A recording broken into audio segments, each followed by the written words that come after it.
Amazon. I ran all over town the other day looking for protectors for the dining room table with chair legs.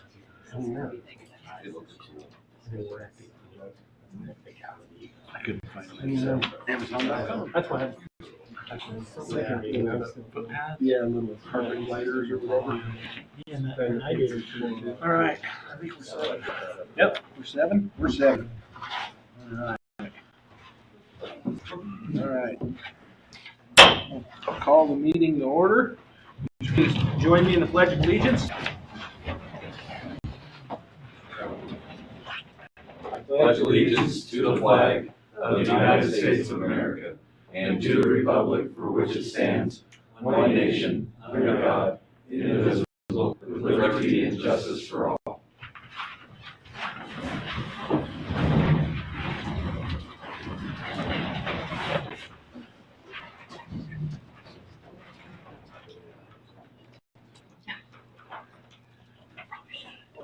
You working? Working, but it's only getting radio. Now it's getting the audience. That's all right. Just don't pick up the game.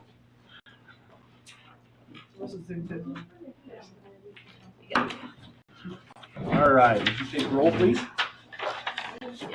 Councilman Madsen? Here. Councilman Montoya? Councilman Fritz? Here. Councilman Wright? Here. Mayor Grace? Here. All right. Is there any changes to the agenda? All right. I would entertain a motion to approve the agenda as presented. So moved. Second. It's been moved and seconded. Is there any further discussion? Hearing none, all in favor signify by saying aye. Aye. Opposed, same sign. Motion carries. Item C is appointments. We would like to appoint Mrs. Pat Mitchell to the Planning and Zoning Commission for a 3rd term this time. I believe she did a 1-year term on her first appointment to kind of get her feet wet, see if she liked it, see if she was a good fit. And I think the consensus was that she was, and so we would put her in a 3-year spot if the council was agreeable with that. Yep. Move to accept Mayor's reappointment of Pat Mitchell. Second. Is there any further discussion? Hearing none, all in favor signify by saying aye. Aye. Opposed, same sign. That's what she gets for not being here. Give her another 2 years. Moving on to the consent agenda, you should have a paper or electronic copy of the documentation of the consent agenda, and for the purpose of discussion, would entertain a motion to approve and place a record the consent agenda. So moved. Second. It's been moved and seconded. Is there discussion?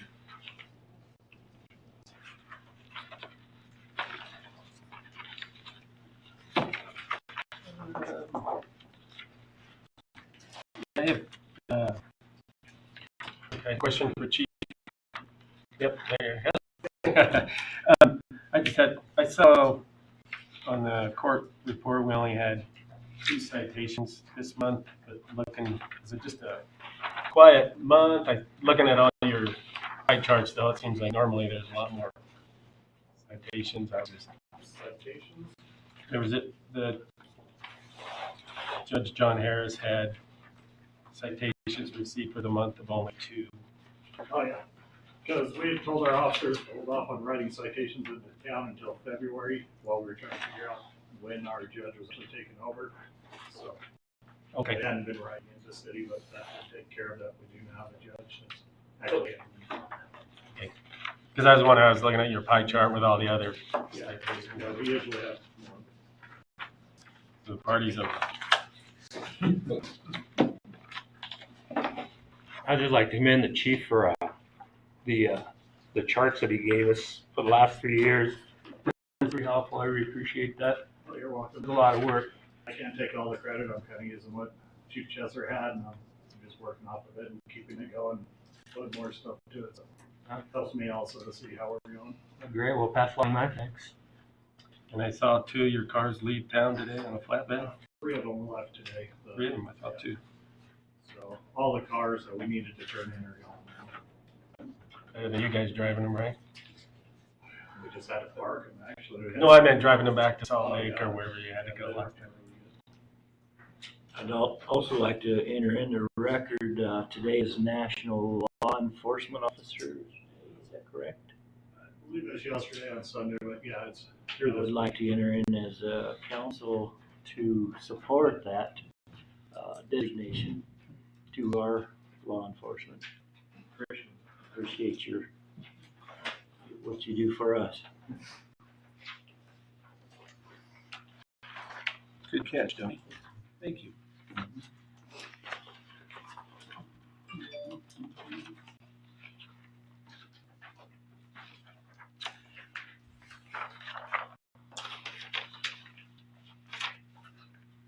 I'd like to continue my observation last month regarding the vouchers and the spending, the appearance of prejudicial spending with local vendors. In the report that I received on Friday, I observed that we had 8 transactions with Baumgars, we had 8 transactions with Ace, 0 with Drewby, 0 with the Wheatland Co-op or the country store. I understood that the town's procurement policy required purchases under $1,000 to be distributed equitably. I don't observe that. In fact, I'm told by one of the local vendors that when he was a member of this council, that the purchasing done by the town at his establishment is reduced by 90% when he was a member of this council. In fact, the town was one of his top 10 customers until the point that he became a council member, and now the town is not even in the top 100. Understand there was some pushback on my comments or my observation from last month that well, we're supposed to be purchasing locally because they employ locally. Others like Baumgars and Ace employ locally and pay taxes locally, which is all true. However, that's to be ignorant of where the profits of the enterprises go. And in fact, Baumgars and Ace Hardware. Let me ask a question. Does anybody know when you pay Baumgar's bill, where does that money go? Does anybody know? Goes to Iowa. Goes to Sioux City, Iowa. Yes, sir. And when you pay Ace Hardware's, where does it go? Furtick Drive. No, sir. The owner of the Wheatland Ace Hardware lives in Wheatland, Wyoming. No, we pay John Deere Financial. John Deere Financial is in Dallas, Texas. So I know that for a fact because we also use Ace Hardware on credit, and our bills go to John Deere Financial. Merchant processing. Yes, that's right. That's the merchant processor. Understand. So my point is that, yes, they're local. Do they have a permanent residence here? I don't think so. But my point is that the profits that we spend on vendors that are local ownership turn over in our town more greatly than they would if they go to Sioux City, Iowa. In fact, local vendors are more likely to support the Wheatland Bulldogs than they are the Sioux City, Iowa Bulldogs. So Baumgars is, they support their local high school and school sporting teams. So do local vendors. So I'm making an observation. I'm disappointed with the pushback. I think it's shameful that when Mr. Ashenhurst was a member of this council that the town spending went down by 90%. That's just ridiculous, shameful. Why do you think that was? I think, Thane was a businessman. he was doing there's a good question, why are people, why are we not,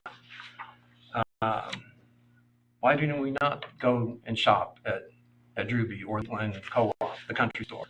Why are we not shopping there? It's a good question. Maybe there was a customer service issue.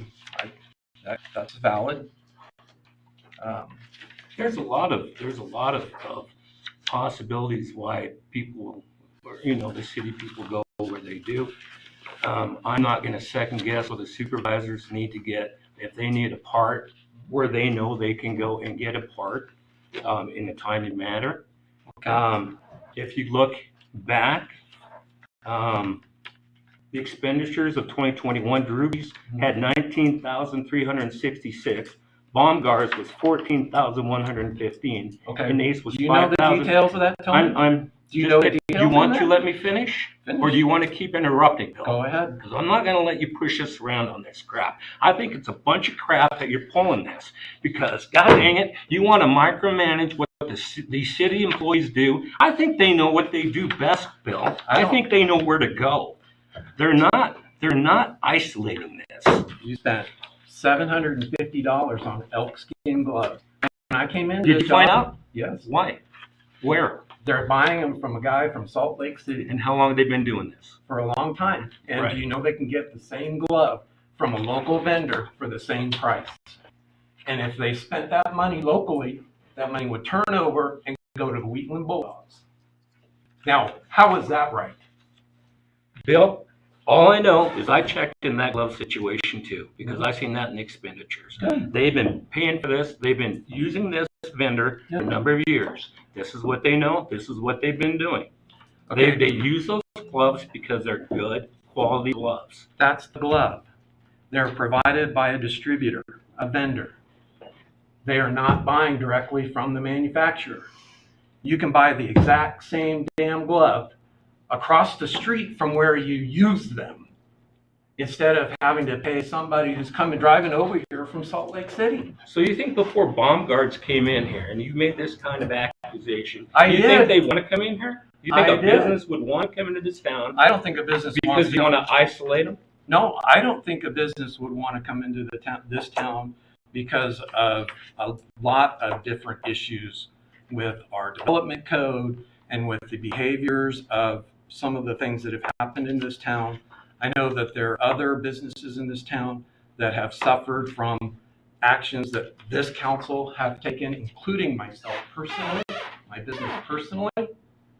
And I've been here to support this town and make sure that the employees have the tools that they need.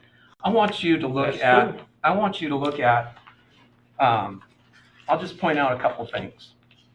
In this budget, in capital expenditures, the townspeople are now enjoying new trash truck. They're enjoying a new street sweeper. Who in this council moved for that? I don't know. Don't break your hand and pat yourself on the back, Bill. So 2 years ago, when Rick Heck was here, asking for the 15th time that, hey, I need some Wi-Fi or wireless devices to help me monitor the wells. He'd been coming for 5 or 6 years, and before him, Pete Delgado.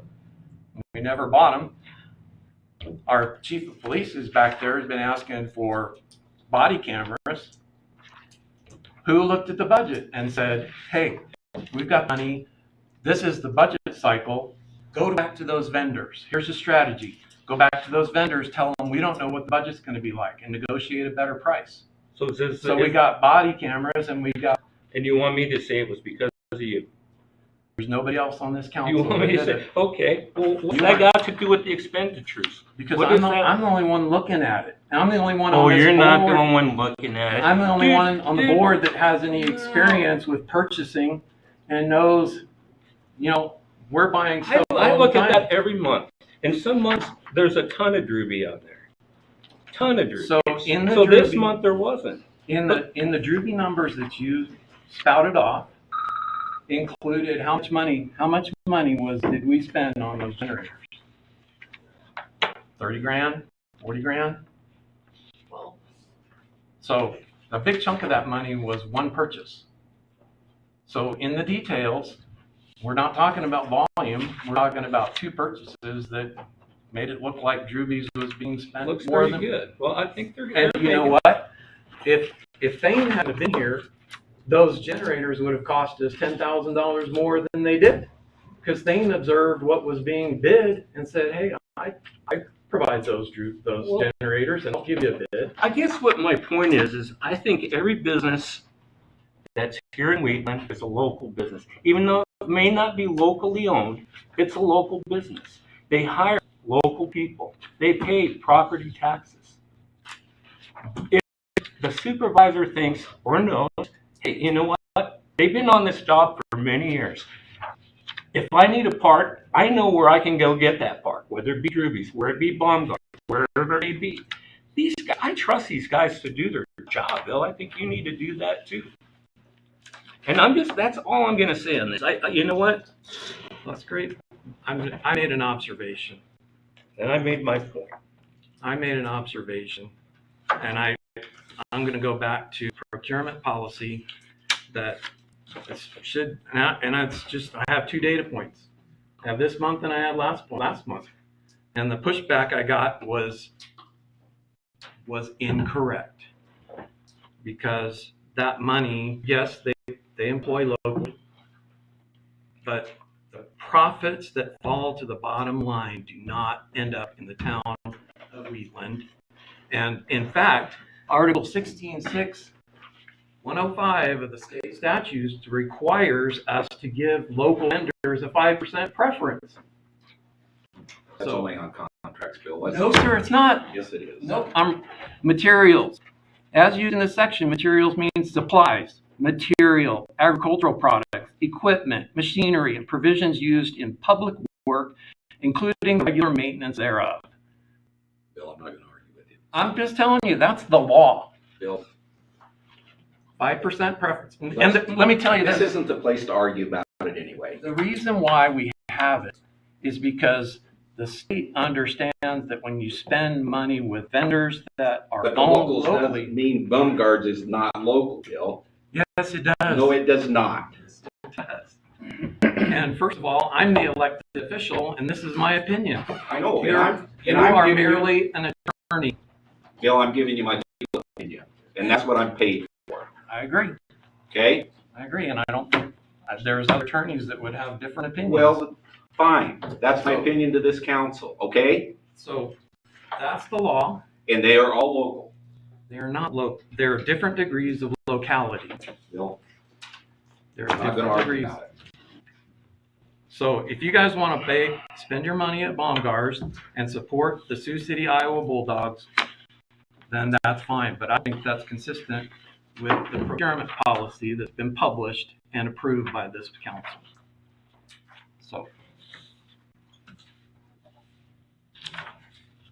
So you're welcome for the trash truck. You're welcome for the street sweeper. You're welcome for the $400,000 I got for you at the SLIB for the sewer line, the sewer ponds. You're welcome. Everybody, a round of applause. You know, You know what, Bill? other councilmen have been on this far longer than I have. I don't think they've ever been to the SLIB and fought for this town. No, I don't think you've ever been to the appreciate it. SLIB. Appreciate it, Bill. You know, you just don't understand that this is a That's difficult. enough. Move along. Well, That's enough. I've been to the SLIB board meeting. I wasn't at the meeting that part of the council went down and begged other communities in this state to not take as much money so they could give to us. And to this day, I still feel like we got 3 or 4 communities in this state that we need to give back to them. And I think there was everybody in all those budget workshops. We all voted on it. You might have found some things. I think we've all found things, and all councils have in the past. And as for local businesses, yeah, I mean, my family moved here in '75, and my dad had a partner. So did that mean he wasn't a local business? Was his partner sat in Kimball, Nebraska? And back then, it always promoted shoply. And we had Palmyra across the street here, and everybody shopped local. Palmyra, another Iowa company, that everybody tried to promote shopping local. And I think we do. And in my mind, if you're local, you're paying your utilities, you own a building, you're paying taxes, you're employing people, where your stockholders get money, where your partners get some of the money. We can't be going around and going through everybody's history about where all their money goes. There's companies out here that have partners that are not in this community. So all of a sudden you're going to flag them, blacklist them. Nope, you're not local. You don't have grandparents here. You don't have roots deep in here. And you can go through, I pulled up all the taxes on all these, our local companies from Baumgar's, Country Store, Blowdorn, then Drewby's, then Ace, then CarQuest, and you got Allen Parts. If anything, I think Baumgar's and Drewby's probably run 1-2 overall for maybe, getting town's business. If anything, yeah, maybe we should cut back on both those places.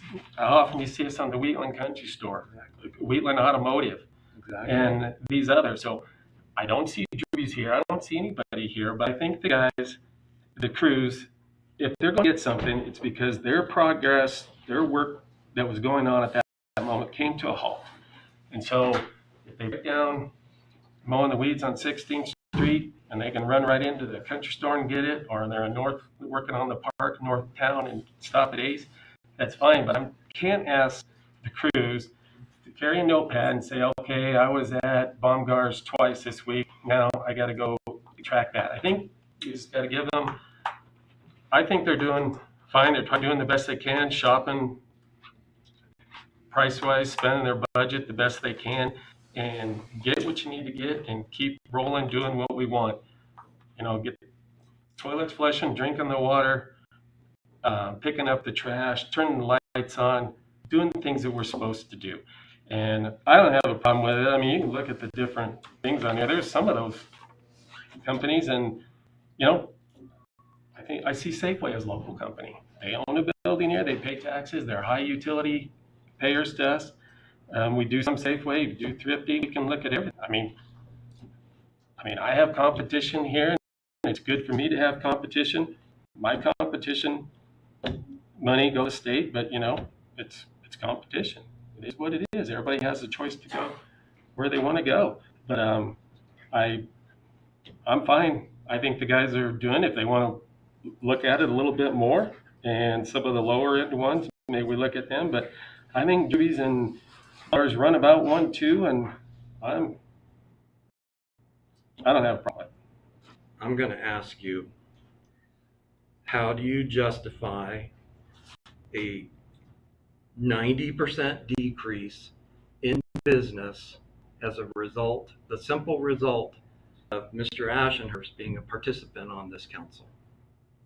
How do you say that that's not prejudicial? You'd have to have an employee survey to ask the employees, because I can't speak. I think that's an excellent How idea.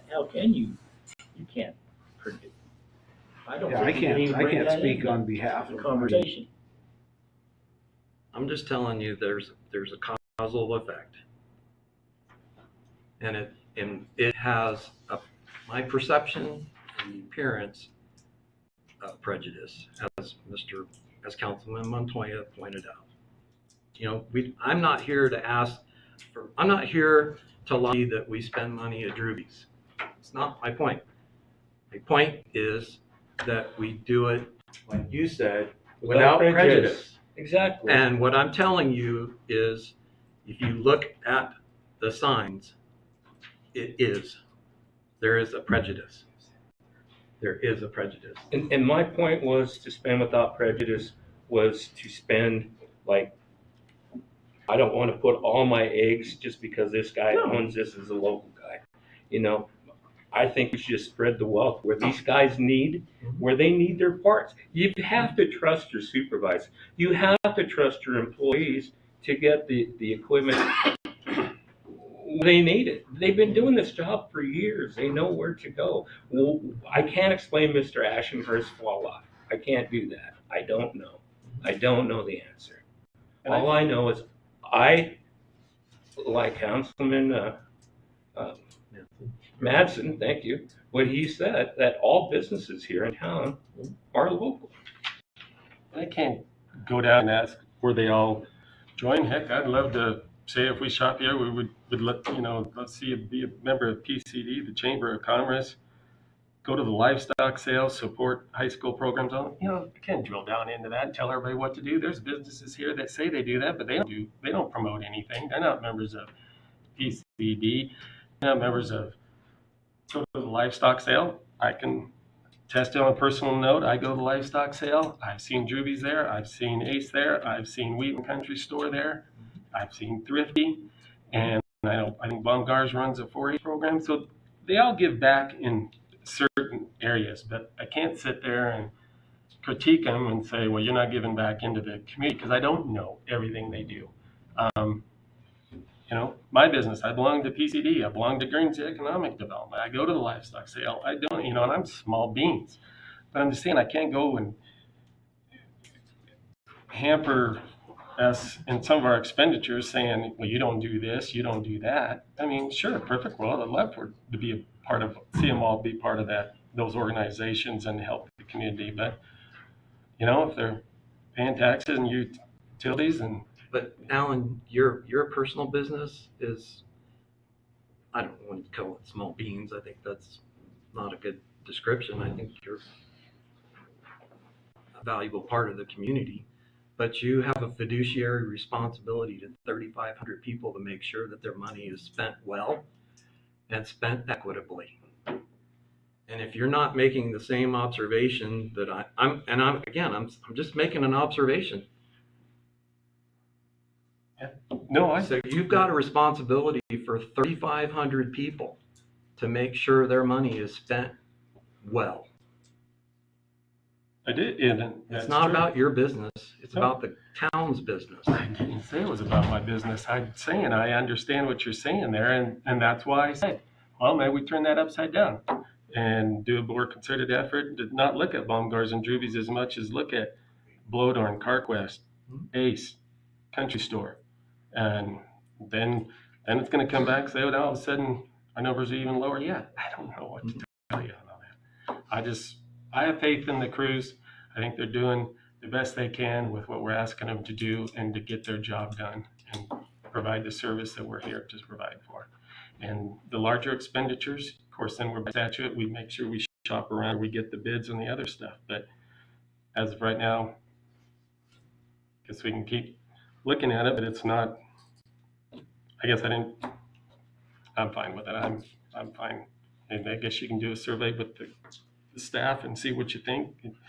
And maybe whatever their results are, pass the word along and help the end user to better their service or whatever. But I think any business would appreciate knowing if there was a customer service issue. And that's why their business might have fallen off. So. 7:30. Almost 7:30. And I just want to make one, I want to apologize to you, Bill, council members, you guys out there for my sharpness. But that's my personality. That's who I am. When I feel strongly about something, sometimes it doesn't come out the way I really should. It really should, but I get my point across, and unfortunately, it wasn't bad. So I apologize for that, Bill. Apologize to everybody here.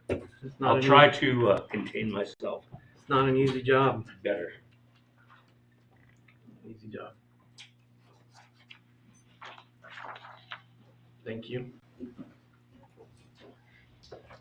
Are we there yet? About 1 minute. You got 1 minute. Want me to apologize some more? We still have the motion on the We table. still need to move on this. Yeah. I do, but I have some You have your thoughts own? that I would like to share. Fair. That's gonna take longer than a few seconds to get us to 7:30.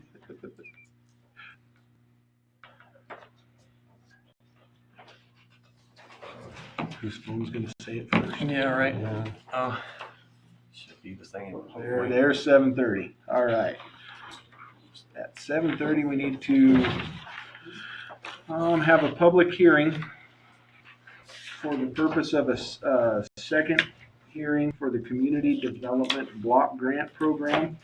The second public hearing has to be held before the application has been submitted and must occur before an issuance of an award letter. So I would entertain a motion. Right? No, you.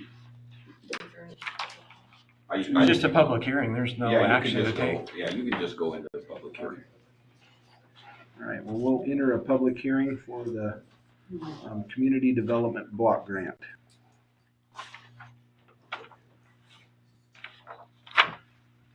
For the group, I guess, this is the second public hearing relative to the 16th Street Development Project. We've made an application to the WCDA, Wyoming Community Development Authority, and they are now the owners and promulgators of the Community Development Block Grant funding that comes from the federal government. Used to be with the Business Council. So we've applied for $750,000 grant, kind of the seed money for 16th Street. The county has a sister grant application for another $750,000. So both of those together will be applied to 16th Street. The staff at the WCDA came last November, November or October? Well, last fall, and walked the project with a number of us. I was there. Merlin Hitt was there from PCED. Some other Candy was there. Tony, were you there? No, somebody else. I was there for part of it, not all of it. Or Commissioner Shockley was. Shockley, okay. Yeah, clerk. Yeah, Mel. So the board meets on the 25th of January to hear the recommendations from the staff and determine whether we are going to get a grant award or not. And so this is just part of the process. So I guess, are there any questions? It's a big project. It's a public Is that sewer hearing. line? Hmm? Is that where they're fix 16th Street? Yes, Right there? from South Street all the way to Swanson Road. So a little bit of widening in a few areas, water, sewer, Gutter. Drainage. there's some sidewalk, lighting, safety lighting, things like that. So. This is the first pin in the, we're trying to knock down as far as funding is concerned.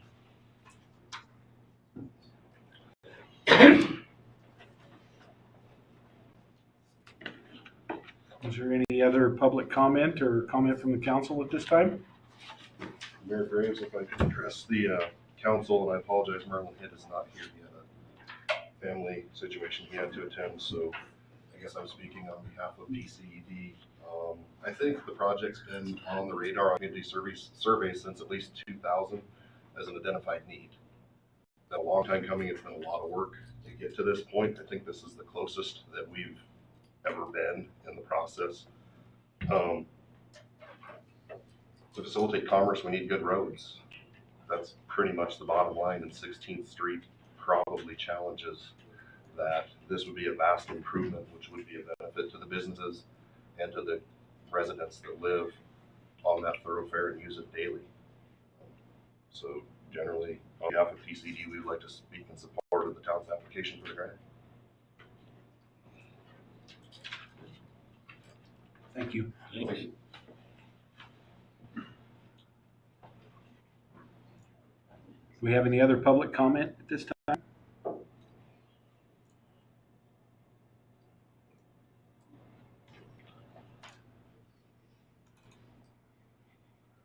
Are you digging for this?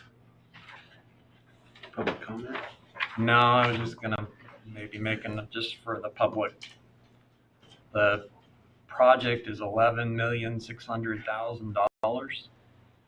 We've secured $5 million from the Wyoming Department of Transportation. The council here has discussed using as much as $2 million from our own coffers from the general fund to be part of grant. What do you call it? Grant matching. So $750,000 from CDBG as a town sponsor, $750,000 from the county as the county sponsor. That's $1.5 million. So we're still short. If those come through, we would be short 3.1 million. Yeah. And so our next, if we get the CDBG, that's going to be our stepping stone to apply to the SLIB through the mineral royalties grants. And then after that, we'd go to the Wyoming Business Council, see if we can get funding from them as well. They always want to be last in line, so SLIB would be next. I don't have any new information about the American Rescue Plan monies that I think maybe we'll see some action in this next legislative session on how they want to disperse those funds. So we want to talk to Jeremy Haraldson or Brian Boner in Douglas and lobby with them. That would be a good thing, so to help them look at spending money on roads and streets. And 16th Street's a good project because the ARP, American Rescue Plan funds, have to be spent by the end of 2026. And 16th Street is probably one of the few projects in the state that's far enough along to get that to actually be used and spent in that time period.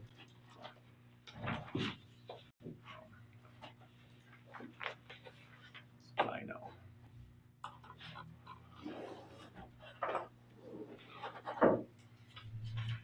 I will try to get you guys some contacts at the WCDA this week. I started digging around. One of my contacts there is not on that board anymore. Bill Christopherson, not listed anymore.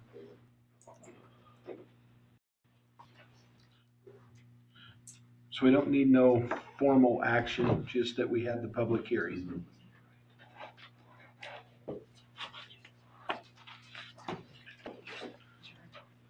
If there are no other comments, you just have to make the adjourn out. Okay. Is there any other public comment on the public hearing? Hearing none, we'll adjourn the public hearing and reconvene the council meeting.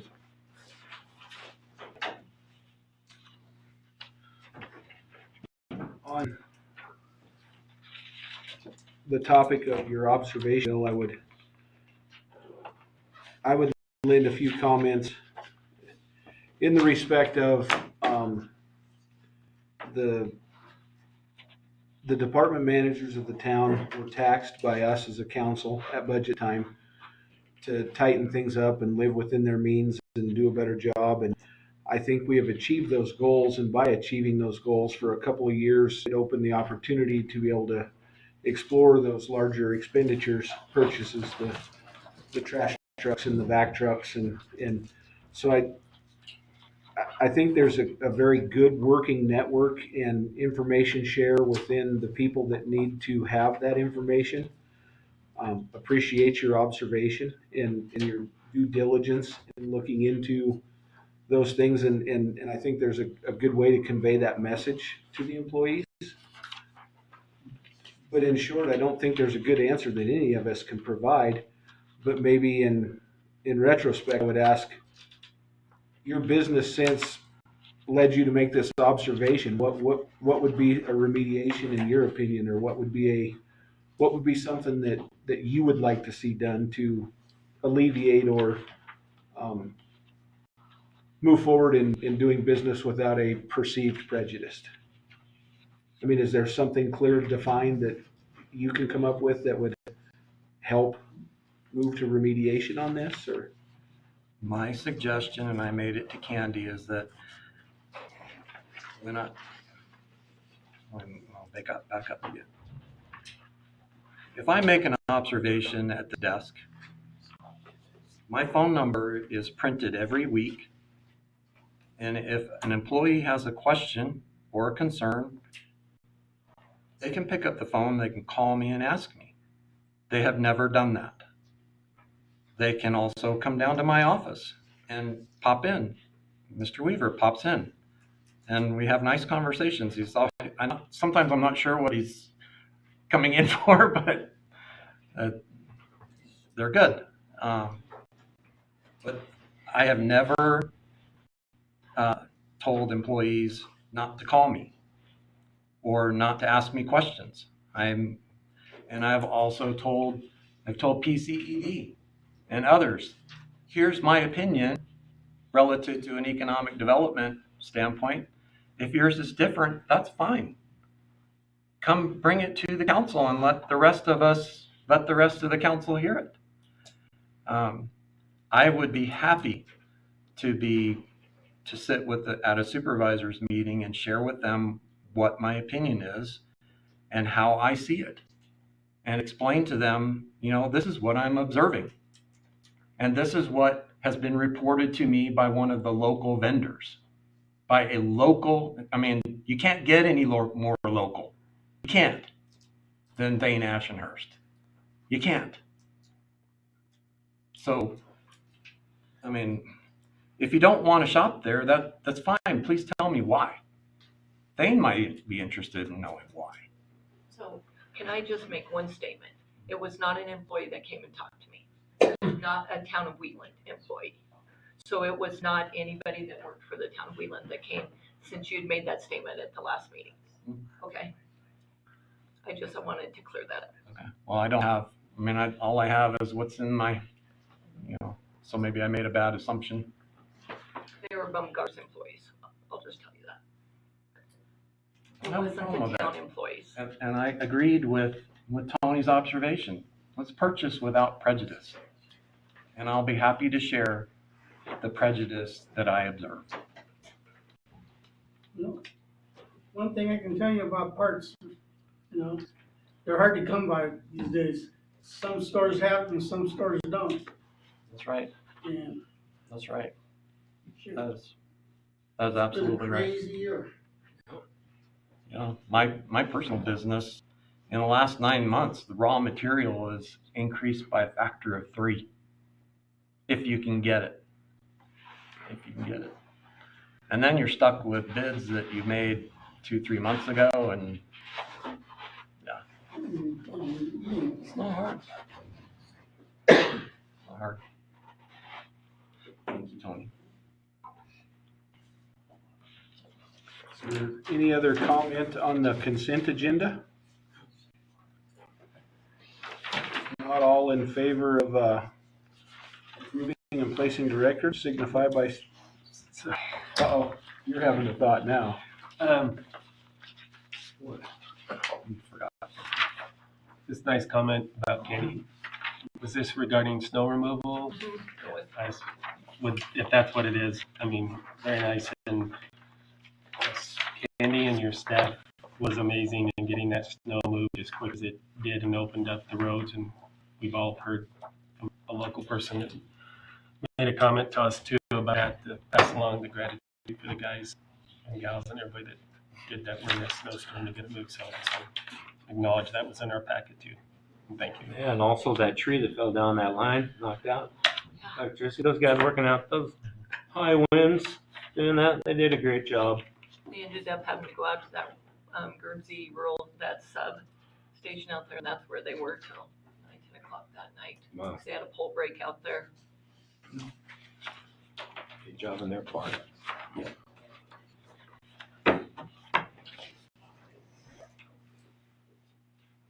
All right, on the consent agenda, all in favor of placing the record and approving and placing the record signify by saying aye.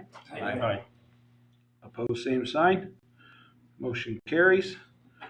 We'll move on to petitions, memorials, proclamations, and public comments.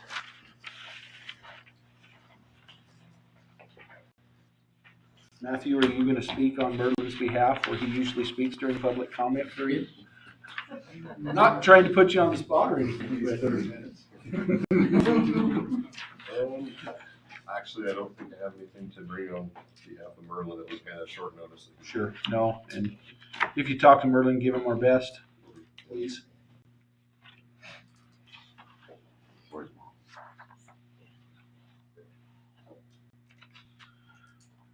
All right, moving on to unfinished business, item number 1, ordinance number 834.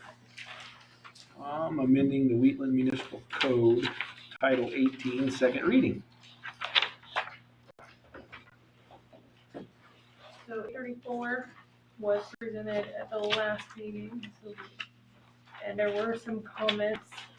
Since we have airport board members here, I figured we'd start with the airport section, see if you had any comments, questions, anything before we go on to the industrial discussion. I'm just here to answer Okay. questions that come up. Okay. Does anybody else have any questions about the airport districts that are proposed?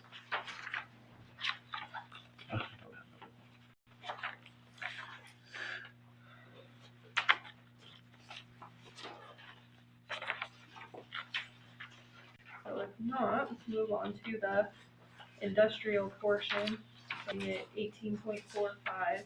This is where we're proposing to take the light industrial and heavy industrial and combine them into one zone. And Councilman Fritz provided his input this morning, or actually I guess yesterday, I received it this morning, on some suggestions for him. Last night. Yes. And then you had a couple questions as well. Yeah, I'm still reviewing, honestly. I think there's other changes that need to be made. So I apologize for not giving it. It's going to take a couple readings for myself. Well, and you had a question about 1845-20C as far as what is an industrial permit application. We currently have that in the code, 1855-020. It's basically a permit to be operating in the heavy industrial district currently is what we have it as. 1855020.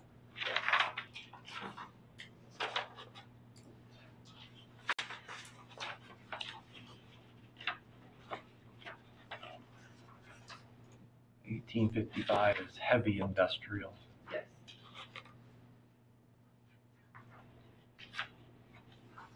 Yeah, so anything that doesn't fit in light industrial shall have an industrial or the special permit.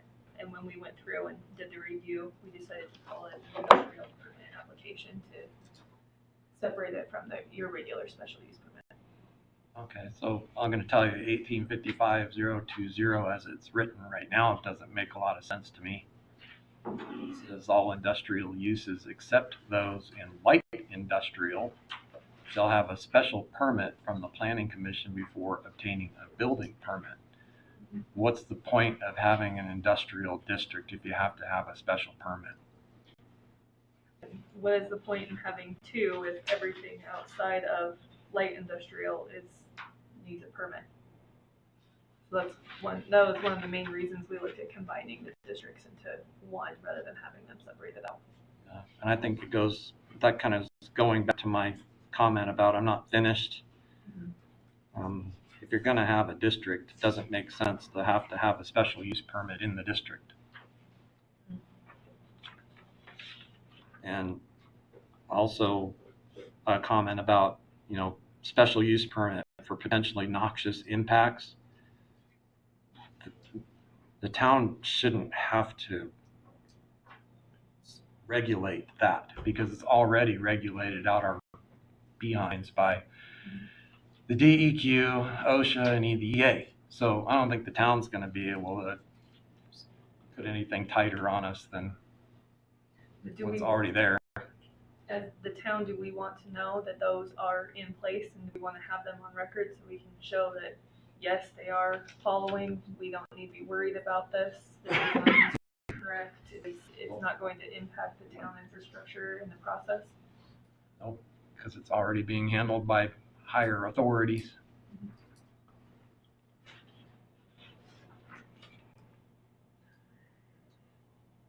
So I guess as I was reading along there, the other one I kind of thought was like, okay, we have examples of things that are permitted, and one of them was material storage, and I wrote the word non-toxic in there. Just kind of thinking randomly, well, okay, material storage including uranium-235. Anyway, that was just kind of a random thought as I was reading through. So.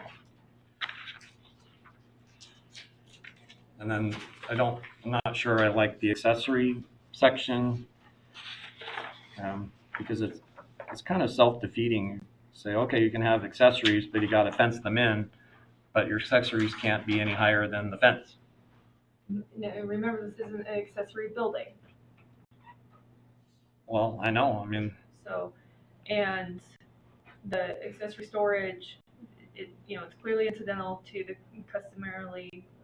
what is customarily found in connection with the primary use, so. I don't agree with that. I mean, what if I'm an oil rigger? What if I'm an oil driller and I've got derricks that are laying out on the ground and some of them are taller than 6 feet? Right, did you see the section that was taken out, proposed to be taken out? Maybe not. The accessory, It's crossed out in red. yeah. On where? On the last page. Is that crossed out? No, I did. No, it's in the open. 3 out there. Oh, The height okay. of the fence. So even fencing is kind of difficult. And I can get, there's a fine line of, there's a fine line in trying to protect, I don't know what you want to call it. Do you want a business in here or not? Do you want businesses to operate here or not? And if you do, then are you going to so heavily mandate that they have, oh, you got to spend $50,000 on security screening or visibility screening before you can start your business? So as a town, we're crippling a business by adding expense or cost on them that's really not, it's no value to them. Businesses do things that are of value to them or that a customer is going to pay for. And a customer doesn't care whether you have a fence around your property or not. They're not going to pay for that. So it's really about aesthetics. And so it becomes a fine line. Well, and how much is aesthetics and how much is going to be safety if you are next to a residential district? Well, that's where your siting of the industrial zone becomes important, right? Mm-hmm. Should you site it next to a residential? Exactly. And you do talk about buffer zones. Mm-hmm. So I did have a conversation with some other local residents about this, and that are business, business people, and they're looking at it and helping. It has to be general enough, but not too general. Yeah, and there is that fine line between what is going to work for our town, what is not going to work for our town, and what is the best way to go.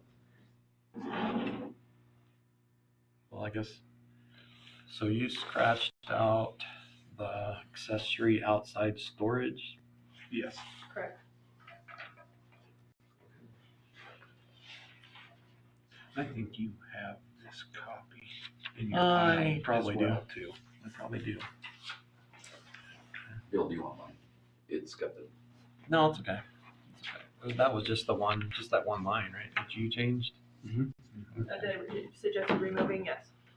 Yeah, and then at the very actually very, very beginning where it says light manufacturing. I recommended taking light out, leaving it as manufacturing. That was the same comment I had in the airport. In the airport, it talks about light manufacturing. And they probably should just get rid of the word light. Was it in the airport or the airport enterprise? Oh, yes. Okay, I can search it.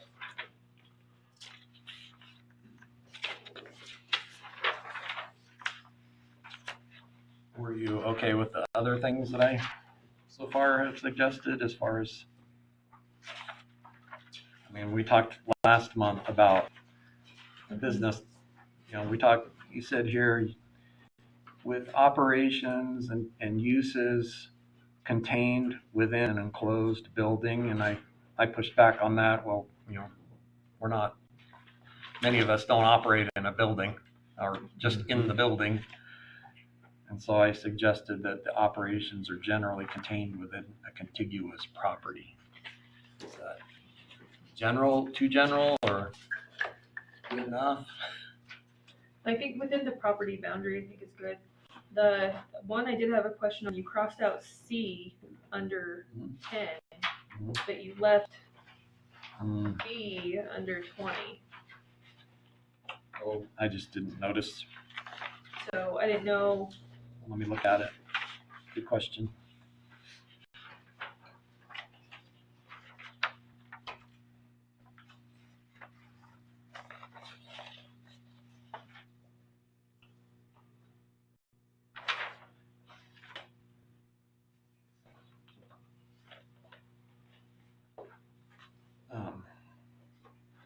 For the purpose of moving forward,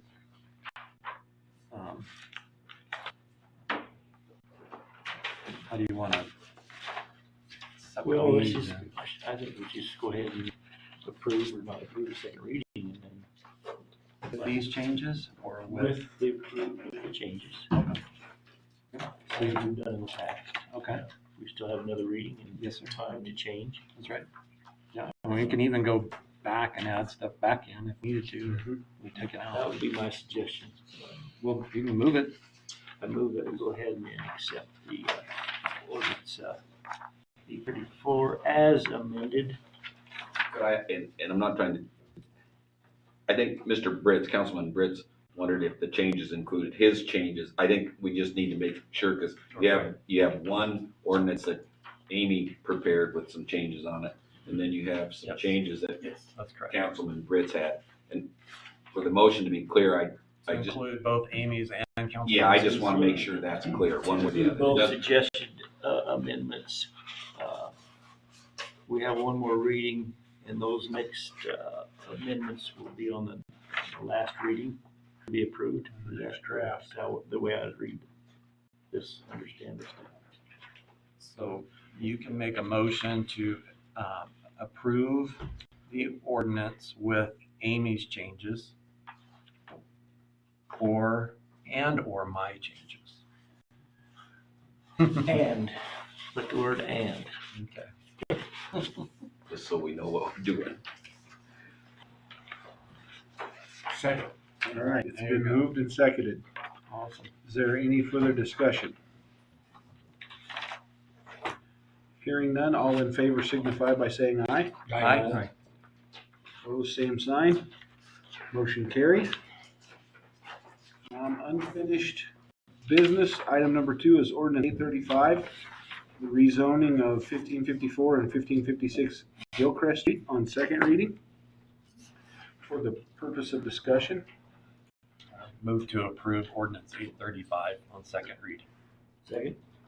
is there discussion? Yes. I had sent out an email earlier this evening stating my opinion on this. And I'll admit I made a mistake. I need a little bit more time to go through this again. So I just wanted that to be clear. Your question was? I just need to Clearance on the spot zoning? yes. And I just need a little bit more time on that. Right. Two council members asked me spot zoning is not in our ordinance. It's not illegal to spot zone. That's what It's a term, I want to say it's a term of art, but we've always used it as a means of saying, in this residential area, we don't want a business, or in this industrial location, we don't want a residence. And if you put it in there, we call that spot zoning. That doesn't mean it's illegal. The ordinances don't prohibit it. And 2 council members asked that question, and I want to make sure that everybody understands it's just a term we use. I did dig through and I didn't find it. Yeah, and it's not there. And it's just, if you even search it, sometimes they don't even use spot zoning as a term out there, but it's not illegal. It's just something that we use, and it's a way to say you're putting this zone inside this zone, or this zone only has houses, and you're put business in yeah, between. or it could even be from a single family to a multi-family. It could be in those changes. So just so you're clear on that. And I did look up some information on the spot zoning, and I can go through it now or I can give it to you. I went through and pulled some case law on it with some different definitions and how it's gone through, what they look at when it is actually appealed and that type of thing. So there's 4 main things that they look at if it was ever to be appealed. I would like that information. Yeah, I would too, enlighten us on those 4. Okay. Is it long? Can you just, Well, I can get to the 4. Hold on. Okay, so when concerning spot zoning, courts will consider the following criteria. First, was the law respected and not altered for the special benefit of the landowner when the change will cause substantial detriment to the surrounding lands or serve no substantial public purpose. The second is the nature and degree of an adverse impact upon neighboring lands. Lots that are rezoned in a way that is substantially inconsistent with the zoning of the surrounding area, whether more or less restrictive, are likely to be invalid. Third, the suitability or unsuitability of the tract for use as presently zoned is a factor. The size, shape, and location of a lot may render a tract unusable or even compensatory as zoned. Fourth, does the amendatory ordinance bear a substantial relationship to the public health, safety, morals, or general welfare, or protect and preserve historical and cultural places and areas? So those are the 4 main things that they look at. I had different examples as far as when they did Van Rensselaer versus the city of Springfield. Spot zoning occurs when there is a singling out of one lot for different treatment from that accorded to similar surrounding land, indistinguishable from it in character, all for the economic benefit of the owner of that lot.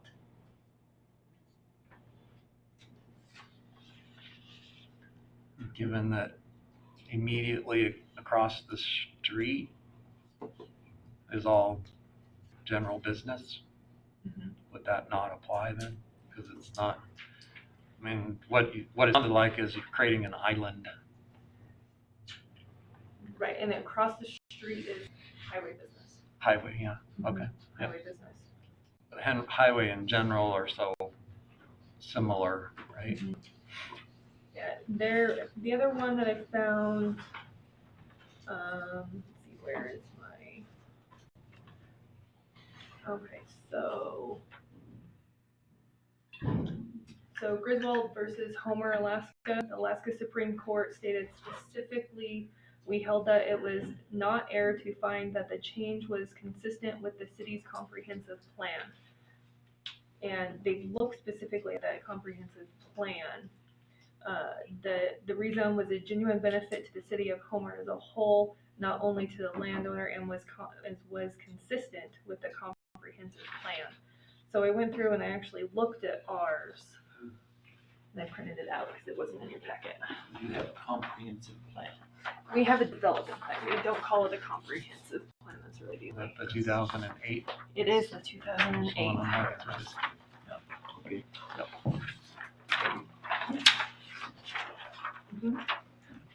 And as hard as it is to see, it's actually in section 2, even though the 5 kind of overlaps it.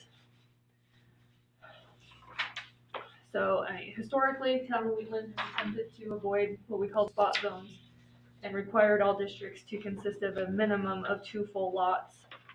The last one that we did that was small like this was Ordinance 782. We did lots 1 and 2 of block 86 on the corner of Maple and 10th. 1554 and 1556 Gilcrest together are 1 lot only.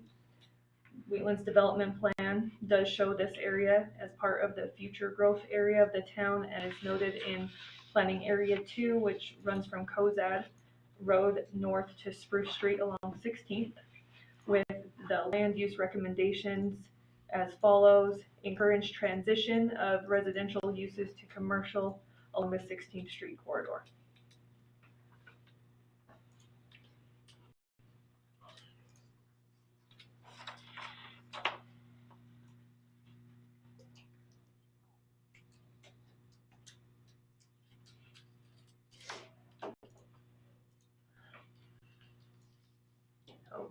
And what Attorney Weaver touched on, while spot zoning is not usually per se legal, it does expose the zoning map to litigation and resolution of the matter by judges rather than by planners.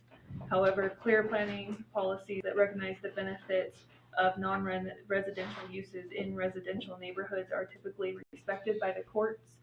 And the example that they used for this was as far back as 1943, the Utah Supreme Court upheld a Salt Lake City zoning map that provided small commercial utility zones in residential zoning districts, recognizing that the close access to these goods and services was a legitimate public purpose. Also in the development plan on page 25 under land use recommendations, exactly what Amy had mentioned. It also comments in there, modify zoning and development codes to assist with the transition of residential uses on the east side of 16th Street into commercial uses. And we're in 1 lot, or if you count the co-applicant, that's that neighborhood, no pun intended. So.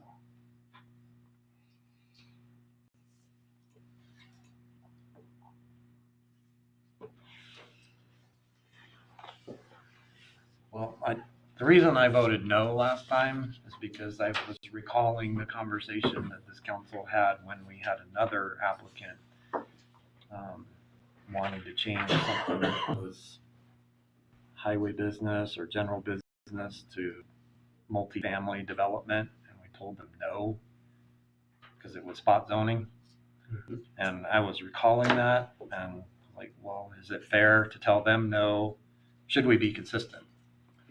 But I don't know that it's inconsistent. Does that make sense? Apples to apples. Yeah, exactly. I don't know Yeah, that this is it's- apples to apples. Back in that situation, I think we had a lot more pushback and concerns of putting the multi-family unit in a business park. And at the time, the past fire chief had concerns about having multi-family structure, whether you can fire suppression only from the front because there's no back access, and then I remember that. having school buses and kids, you know, safety of that. There was a lot more safety, within the park, let alone 16th Street, which, knock on wood, hopefully we can get sidewalks in the new 16th Street and make 16th Street safer. But I guess I'd be a little more apples and oranges, a lot more safety and pushback on that versus this one. But that's just me. No, I think that's good recollection. I think the way this, and I know Mayor is was adamant about the process of which this took place. And I think my thoughts is at this time,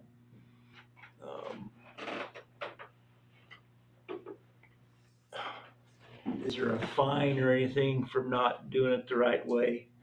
The the city have a fine, or is there a way to resolve that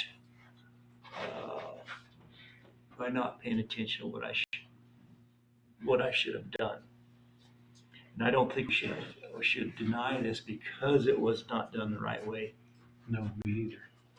I don't think we should, my thoughts. So, yeah, and I don't know if there's any recourse as far as a fine for putting something there when it wasn't approved, basically. I think there's just on a special use permit, that if you do it and then ask for permission, there's a penalty. But one of them, there's a penalty if you do it and then come ask for permission. Is that I know I saw that somewhere. I can't tell you what, because we were having problems one time. Special use permits different than this. Well, we added enforcement the last time we updated the code, but I don't remember if we did it specific to special use or I if it was, cannot remember. yeah. But it is in Title 18 that we did add enforcement in there and if you were out of compliance, but we didn't have a set, it's 100. I was looking back at this. It's not a set amount, it's just the range. Right, yeah. I'm pro growth, business growth. As it was mentioned earlier, do we want businesses here? Hell yes. Are we going to deny it on a technicality? My thoughts are no. Some of my thoughts, and to rectify this, smack on the wrist or a fine or whatever to get the attention. This is not the way you do business. But I sure want, as opposed to some other things that goes on 16th Street, if you noticed my email a while ago, there's some pretty, Very colorful, huh? very colorful. Pretty colorful stuff. Thank you. Colorful stuff that goes on 16th Street. And me coming into town from the north, appalling some of the stuff you see. And how and I don't know if this ties all in or not, but to me this business that wants to come in here, it's aesthetically not opposing to anything in town. It's not aesthetic, other than it just wasn't done the right way. So, just to maybe be, I don't know if you want to call it a fly in the ointment, but if you change the zoning designation to general business, and let's say Mr. Amaya decides to vacate and sell the property, then it would be perfectly acceptable without a special use permit for a bar or a liquor store or professional services, retail stores, financial institutes, professional services, churches, restaurants, bars, liquor stores, breweries, wineries, bed and breakfasts, hotels and motels, schools, community buildings, government facilities. If you can put any of that, You can put any of that in there. on that side of the lot, then go ahead and give her a go. I'm just saying that No, that's yeah. that's what would be open up. And I say, well, if that's the way that reads, then that's the way it reads. I'm not going to let my thoughts on this just, do we want a little tiny bar there? Well, if somebody wants to come in and put a little tiny bar there, then we'll deal with that. But they would certainly be Small bar. small bar. But the way I understand that, that's co-owned. Property is co-owned. No, No. There's two lots. it's two half lots. Two that half make lots. Two half lots that make, And okay. they're sharing the zoning change. Sharing is, okay, that's what I was. That's what it is, yeah. I was asked to get somebody else to go with me. Okay. All right, If he didn't, then he truly would be an island. Yes. right. Yeah. Okay, And so I think- with all that, Again, I also want to apologize to council because when I was negotiating this stuff with the company that tried to shut us down, they brought them down I understand you told us me that. not knowing. With you They not just even saw all of a sudden ended up there. Understand that, okay. And I didn't sell any, or they just sat there until I went through the process. Okay. And I think everybody understands now that the process and, I've been thinking about the whole 16th Street as we're developing it. and then We kind of Gilchrist, want to look at that whole, and then if you look kind in of drive it that way anyway, right? the, what did you call it? Gilchrist? Gilchrist, the potential, how'd you call that? The potential for it to be business tonight. Right. I mean, that fits right into the growth pattern of the town. Somebody said last week or last meeting that potentially the whole Gilchrist would be businesses. And I don't know if that's a foresight or whatever, but. I'm gonna hold out strong. Attaboy. So that's. I'm sorry, you don't have a vote. You can vote. I You guess. will be an island. That being said, that's how I feel it, and my vote is yes to proceed with ordinance 835. I guess you can call the question if you want. Question? Yeah. All in favor of ordinance 835 on second reading, signify by saying aye. Aye. Opposed, same sign. Motion carries. For the council's, All for this. for the council's knowledge, if you need to go through the Board of Adjustment and you start doing the stuff, you need a appeal to the Board of Adjustment, and you do it after the fact, they assess you another $500 at your application, and they don't have to approve it. I remember us doing that because we had a lot of people just doing it without coming to the Board of Adjustment, and so we changed it that way. To change it back? Is that what you're saying? No. If you came to in the event the applicant appealing to the Board of Adjustment has already started or completed that which is requested the board to consider, the applicant shall be assessed up to a $500 fee. Because he didn't do it the right way. Gotcha. Okay, I see where you're at. Gotcha. One more reading. That age-old adage of what it's better to beg for forgiveness than ask permission. Right? That's what Joe Bowen believed. Then he died. Yeah. Lead the fifth. Unfinished business item number 3 would be the EH and E trends. Do you have any value added there, or Printed and left up there. Did you drop off a new version of it, or did you add your data to it? Thank you, Emily, right? Emily did it? should be a graph Oh, there sheet? you go. We got Got it here somewhere. Graph sheet. our contractor license count went up. And our enrollments went down by 1 student. At least that's what's on the PCSD website. I still have not asked the question about remote learning or homeschooling, if it's inclusive. So it's like the census data for utility users is kind of holding in level. I did make a few changes to commercial vacancies with Merlin's dad passing. Didn't get any feedback from him. It's okay.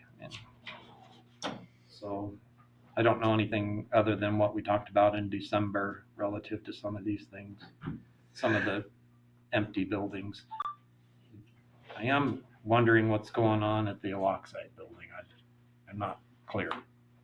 Is that private owned? Yes, it is. Bob Glasson, and Yeah, we talked about that last time.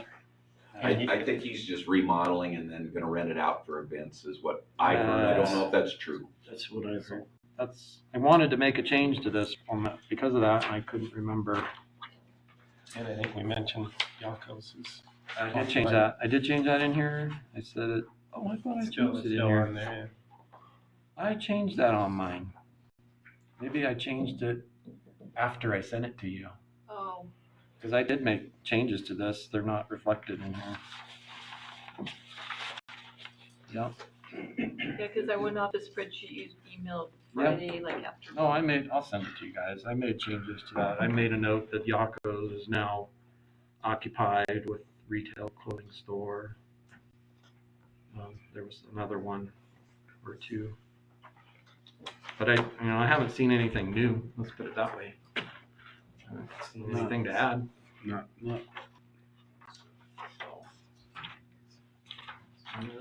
I don't know if there's anything new. So that's what I know. Oh, okay, I see what you're saying. Oh, I did have one other comment. You guys remember last month, we got a really nice dashboard from the chamber. Had a bunch of blocks, and I thought that was really nice. I think it was well presented and well organized, and I asked Merlin, suggested to Merlin and the PCED board, this would be a good tool, good reporting tool. So if I can help put it together, I'm happy to do that. It was nice. Yeah.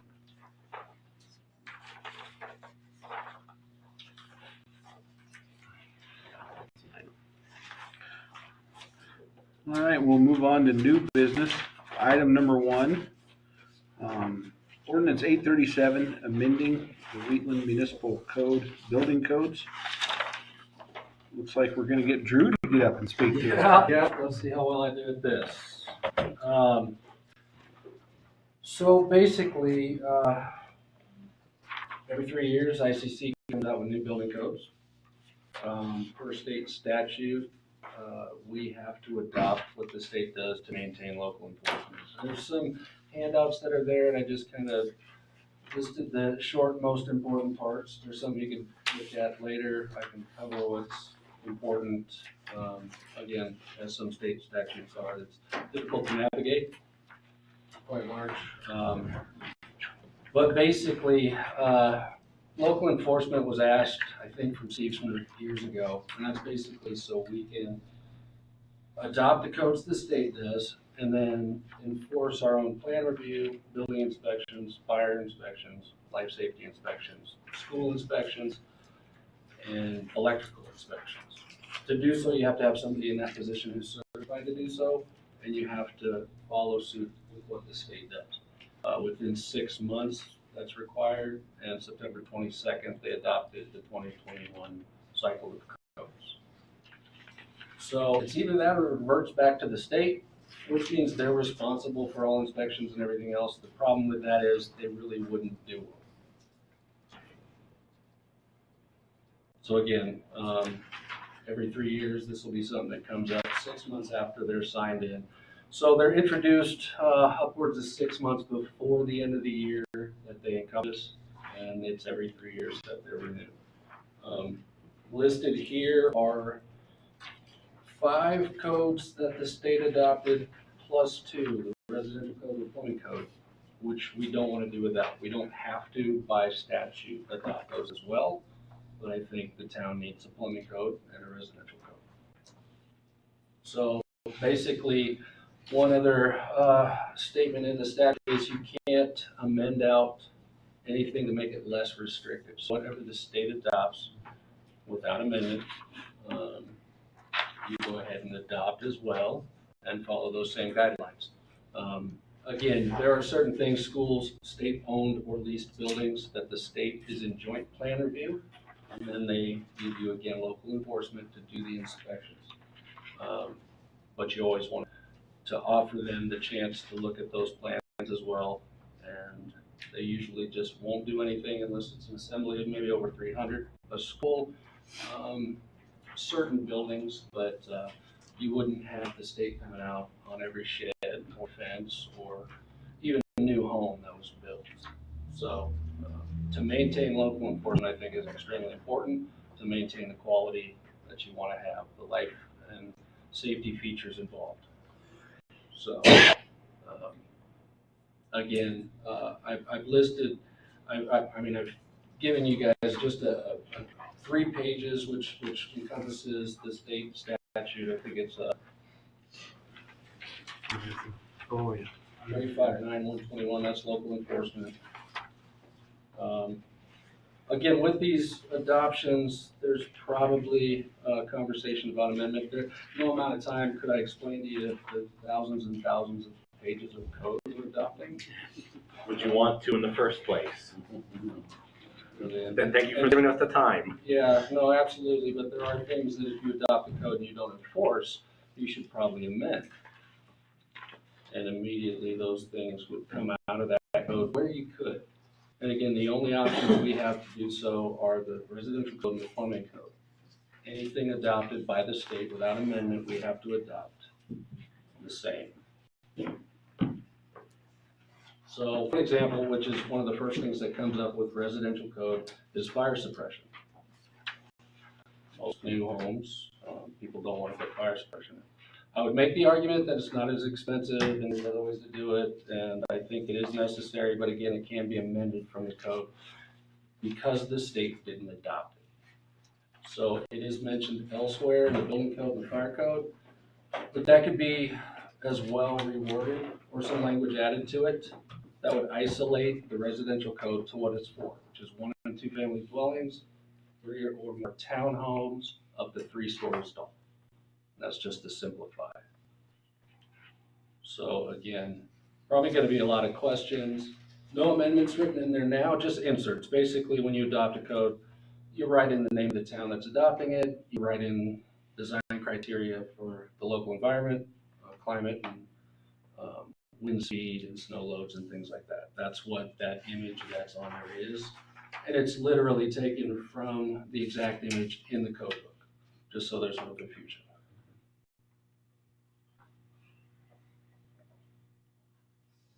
So I've already moved forward with writing amendments that would pertain to the IRC, which is the residential code, which would approach fire suppression.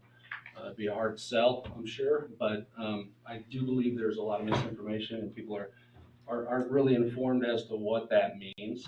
It's not like a commercial system. It can be done by more people. It's much cheaper. Matter of fact, there's 12 pages of 1,000 pages of residential code that encompass how to design and install residential sprinklers. The national average is $1.40 a square foot. Doesn't mean that's how much you're gonna get for here. So even if that number was inflated 300%, you're looking at a 2,000 square foot home. The price of fire suppression and life safety is about 10 grand. So people spend that much on finishes. So again, it's something that can be amended out. It could be listed as voluntary. It would have to be amended out or it would need to be enforced. The confusion I had is it is listed elsewhere in the building code and the fire code. So it would need to be isolated, in my opinion, in those 3 sections of code, which say that a group R, which is a residential home, it's also multifamily, it's also a hotel motel. If you specifically stated that provisions of the IRC are the sole provisions that are required for 1 and 2 family and townhomes. So you could exclude it from 1 and 2 family, which would be just single family homes and duplexes. You could leave it in for townhomes. Townhomes not really something that's coming up. Anything above 3 story, pretty rare. So again, what does it really pertain to? It could be the new single family home. Now, if you look at monument homes, for example, they would do hydraulic calculations for 1 home and build it repeatedly. So the numbers would come down. Anybody who's building a custom home would have to either know how to do that. But again, you don't have to be certified in anything but a general residential contractor. So the provisions are all there for them. And the burden would be on me to make sure they did it right. But quite a different deal. You guys want to put sprinkler systems in a regular house? Well, it's actually part of the code since 2009. It's just always amended out. So again, I know it's a hard sell. It's something most people wouldn't want to see. Shit, I wouldn't want the water damage if something went wrong. It's actually 70% less property damage. I know what water damage is. Water comes from the ceiling and damages. Yeah, and usually when they come to put out a fire, they put a little water on it Oh, as yeah, well. if your so- house is on fire, it's a whole different thing. It's, you know. somebody goes- Absolutely, so point of origin, one sprinkler head puts out a fire, 2 minutes, there's a lot less damage usually. Those are just the numbers. Again, most fatalities, 87% of people who die in fires don't have sprinklers. So again, I'm not gonna convince anybody that this is the way it's gonna go, I know that. But 3 years from now, I'll make the same argument. Brings the cost of the house up. It does. Absolutely does.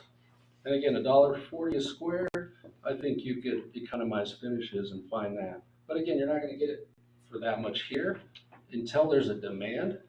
But again, I don't think I'm gonna convince too many people of this. It's just the point that I think people are missing. So I'll take a few minutes and say, you know, there's a cheaper, efficient way of doing it that again, is gonna cost probably 3 times what it would elsewhere. But, you know, comments to me are people spend a lot of money in applications in a home, mostly finishes, where they could probably have money. So, again, something that I've already started the amendments, because I'm quite sure I know where this is headed, but I just wanted to take a minute. So as this process goes along, any questions involved with the residential code or the plumbing code? I could start listing my concerns right off, which would be fire suppression, which could be left here, could be taken out there. It has to be all encompassing. The problem I find is if you don't take it out of elsewhere, then it creates confusion with the codes that are out there. So you just basically pull it from everywhere you can, you reword it where it's elsewhere. But there's other parts of that code which are difficult. The energy efficiency side of it, I mean, the R values have shot up. There needs to be certifications and certificates involving certain SEER ratings and mechanical and fenestration and solar heat gain stuff. There's a lot. There's a lot to it. So there's multiple things that can be amended out of the residential code. Again, because the state on purpose doesn't adopt it.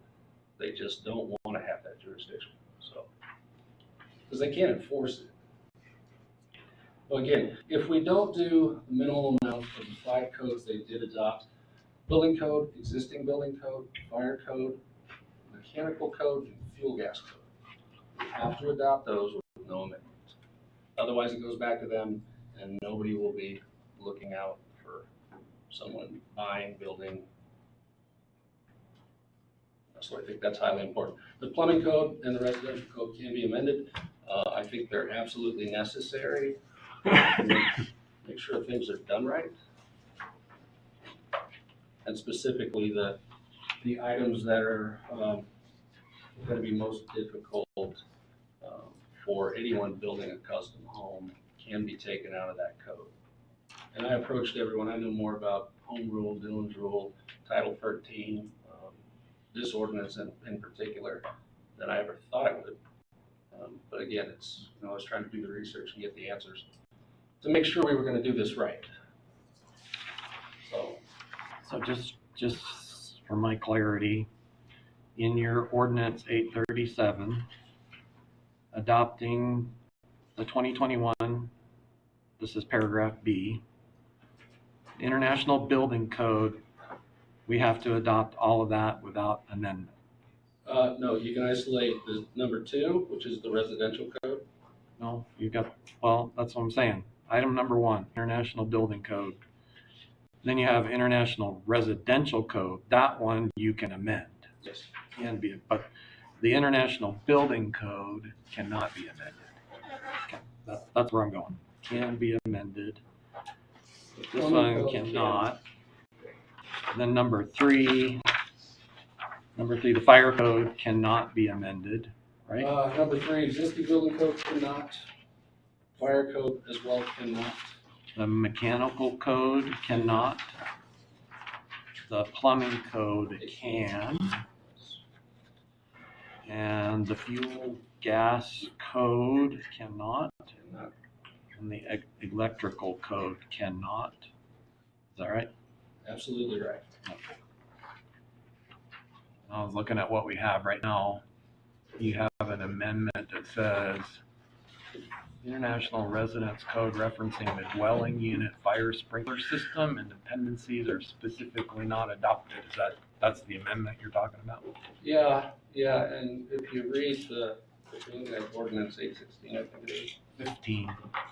1505 Oh, yes, in the municipal code. municipal code, yes. So that sentence is highly disorganized. Yeah. But again, I just removed that, and you would see something similar, basically. But it would be section by section. That's what I would do. I'd Yeah. put your amendment in the section. Absolutely. And it was just a conversation to be had, first reading, to say, but like 313.1 is townhomes, 313.2 is single family and residential. And again, these all are encompassed with the IRC. P2904 is actually design and installation. So that would be listed as voluntary, because you don't want to take out the individuals who would choose to do this, an option that's much cheaper and they could do. So if you leave it in there, you just make it voluntary. There's wording that needs to be changed. Okay. So amendments to the IBC or the IFC, which can't really be done, would just be adding wording there that says what is not specifically governed by the IRC. Instead of grouping everything into an R, which is what they all are, you isolate whatever the IRC would encompass. So then you lean on that and say it's amended out of that. And everything focuses to one location and one amendment. So again, it just, a collective group of codes becomes concise to the one.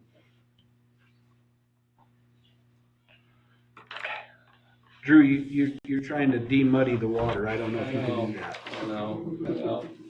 And again, this is my first go at something like this, so I might have overthought it, but again, it just cleans up the code.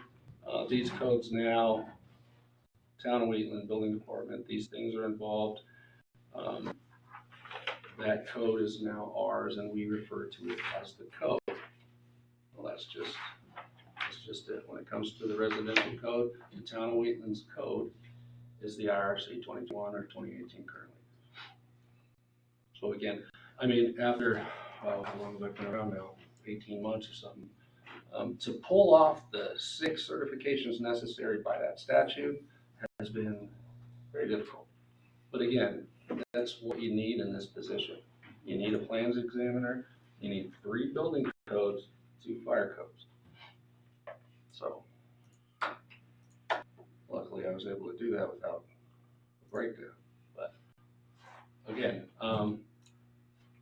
that's what you need. You need someone like Travis as well, because I'm not getting 8,000 hours as a side job anytime soon. So he's going to do the electrical inspections. And again, you have to have joint plan review when it comes to schools, which they deem as a state or a state-owned or leased building. Well, that's in that statute as well. The 3 pages that are stapled together covers local enforcement. There are 2 other pages in there, and these can be brought up again later. They speak to what takes precedence for a state licensed healthcare facility, which is in FDA 101. That's why these 3 codes were in the last. They don't need to be adopted. They need to be referred to for state licensed healthcare facilities, and then the provisions of the fuel gas code, if they conflict with the LP gas code or the fuel gas code, the NFPA's 54 and 58. If they conflict, those take precedence. So we keep them on site, refer to them when necessary. That can be put in here as well through the exact wording of the statute, however you'd like to see it in there. I mean, and I've got the whole statute, and I picked it apart, but it is a rabbit hole. You end up in one subsection, which defers you to the next, and then you bounce your way around and end up where you started. But these are ultimately the points that matter. The codes we need to adopt, what we need to enforce, what takes precedence for what facility, and who needs to be involved. So,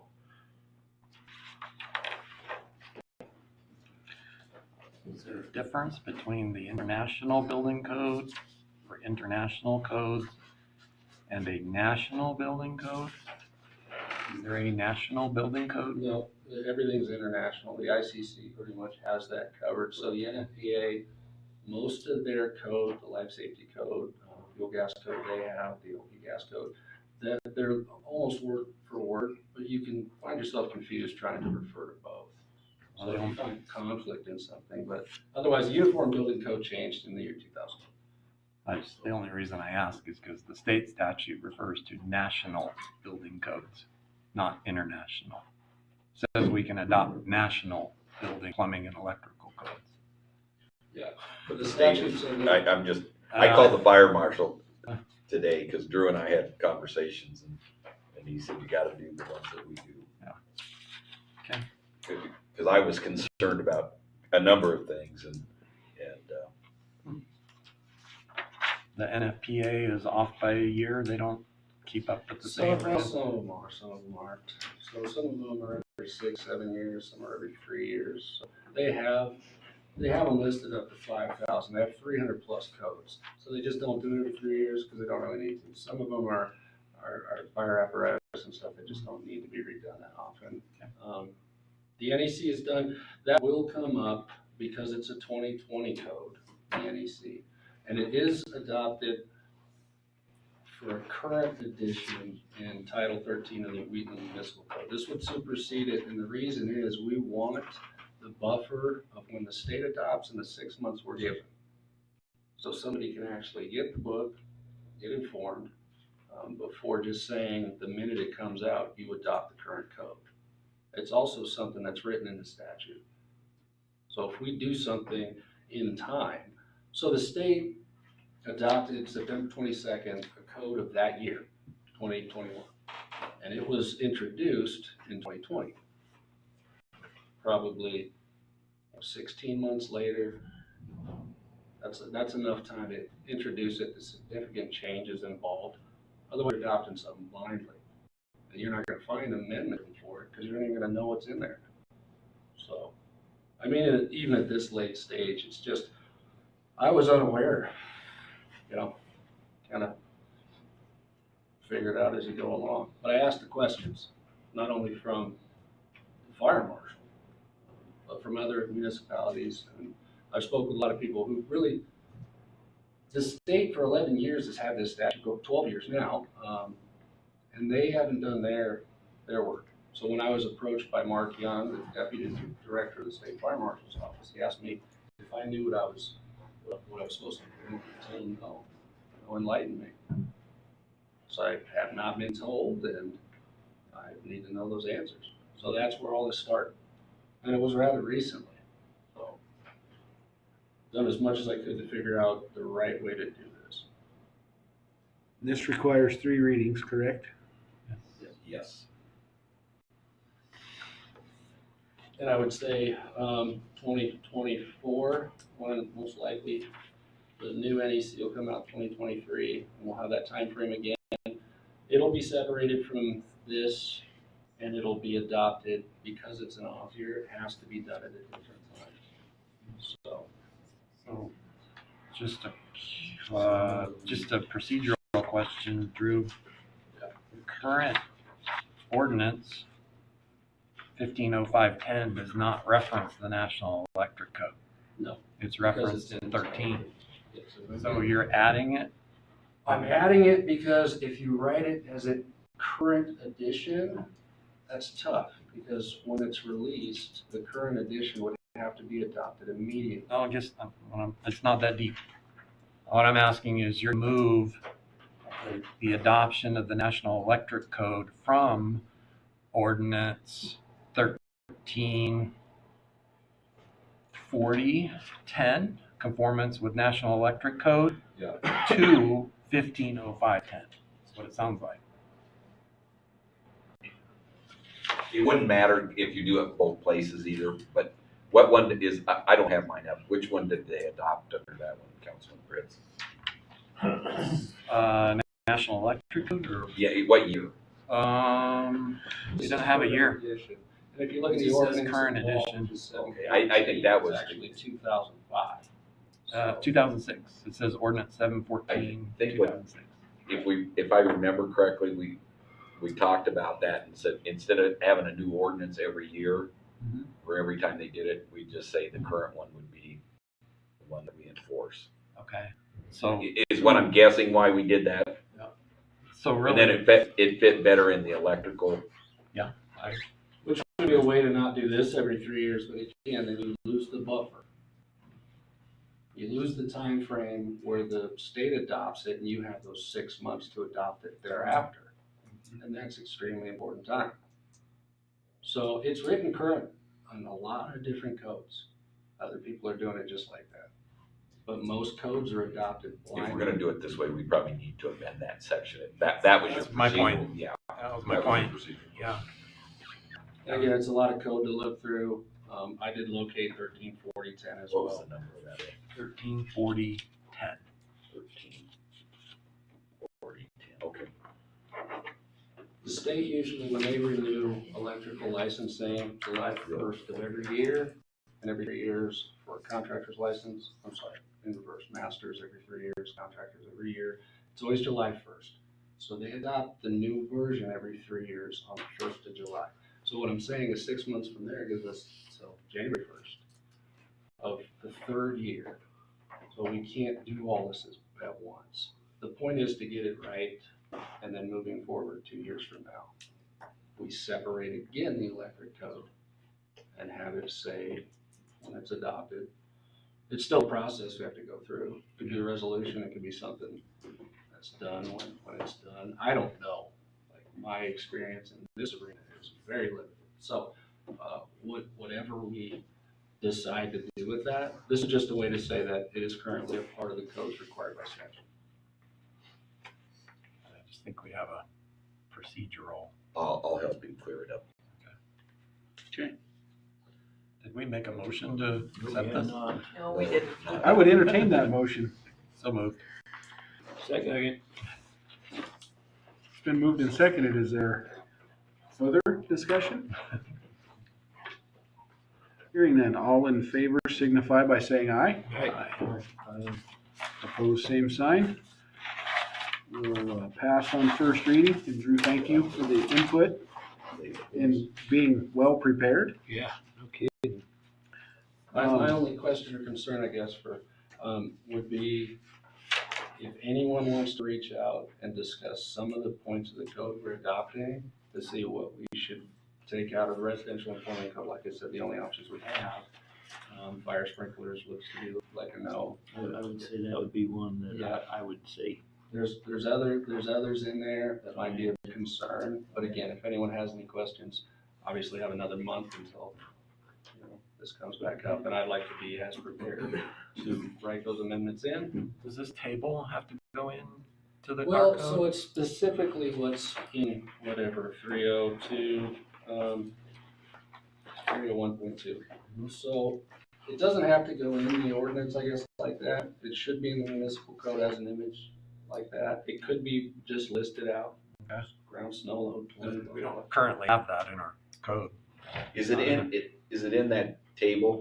It's in the book just like that. So that's why I thought. But if you're adopting the book, you don't need to put the table in. No, this is site specific, so there's nothing in those boxes. There you go. Oh, okay, I So thought, when you look okay, at okay. It's in the book. Specific data needs to be in our ordinance. Okay, so I understand it now. I thought it was in that book, okay. And that's some research as well. That's from the NOAA website, that's from the IBC, that's from the IRC, that's from local data, that's from whatever I could get a hold of. So.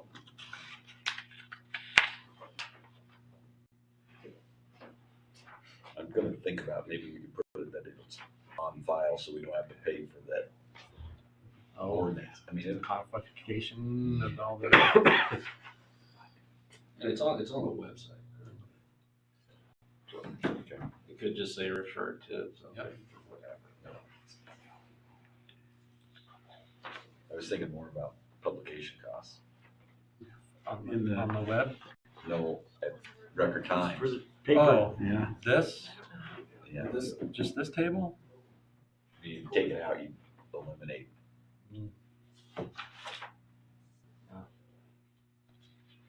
So are you gonna stay there at the podium for the I thought I might have. building permit fee schedule? You need a vote. We Oh, did you vote? We voted. We did. We voted. Okay. It's passed. So, new business item number 2 is resolution 1, 2022, which is the building permit fee schedule. This one's quite easier. You can see it's minimal if you have the one that was current and the new proposal there. I don't think I gave them a copy of the current one. You basically took a penny off everything. A computer thinks differently than most of us, so its tiered numbers was different. So basically, for the software we had, my 1 through 10 had to be a 0 through 9, and that's all it is. So I took a penny off everything. It's pretty much the same as it was, and now it works with the software we've had forever. Perfect. Makes sense. The numbers are the same. And, you know, I took out some of the language, so it should not be a confusing table, like it should be something people can do. And then everything's rounded up, because really, most projects I don't need to know the change involved. So nothing's really changed on it then? Nothing's really changed. So the first incremental number just sadly was, when you added a penny, or a dollar, it jumped up to the next increment, and I couldn't change the software, so I just took the dollar off of it. So it's almost exactly the same. Your fees are different. So for example, No, and I know, so the first one's 34 instead of 30, and the problem was that once you hit 500, it already said 34 with the program that's there. So, we went from 30 to 34, from 110 down to 90. You went from 565 down to 550, no, from 550 up to 565. and basically the difference is the valuation. The valuation's difference is $1. So it's really what it used to be $1 or 1 penny through $500 is now through $4.99. Yeah, it's not material, honestly. Yeah, The easiest way not to hit my head against that thing, because I mean, there was just no fixing it. I'm not rewriting the software. And I probably could have asked for help on it, but this was just an easy way to say. No, I agree. Your after hours, That's one other thing for the town departments. I'm sorry, didn't mention that. So this is a price for contractors who start work late on a Friday. Not as simple as that. so you've added this after hours for town departments for $60. That's new. That's added. And again, I apologize, it's getting late. It's also added in the fee schedule inspection and plan review page, which is the second page. And it explains some of these charges when they're necessary and why. Everything's the same except the after hours for town departments. And we had discussed this because, again, if it's required for somebody to give services back to somebody after hours, contractors should pay for it, mostly if they start a project late. So and it just matches the other hourly rates, which I don't believe at this point we've ever even charged for. Plan review is becoming a big part of permits because it takes a heck of a lot of time. So.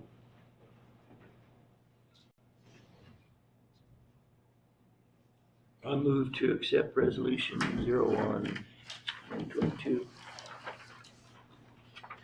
Second. It's been moved and seconded. All in favor signify by saying aye. Opposed, same sign. Resolution will pass.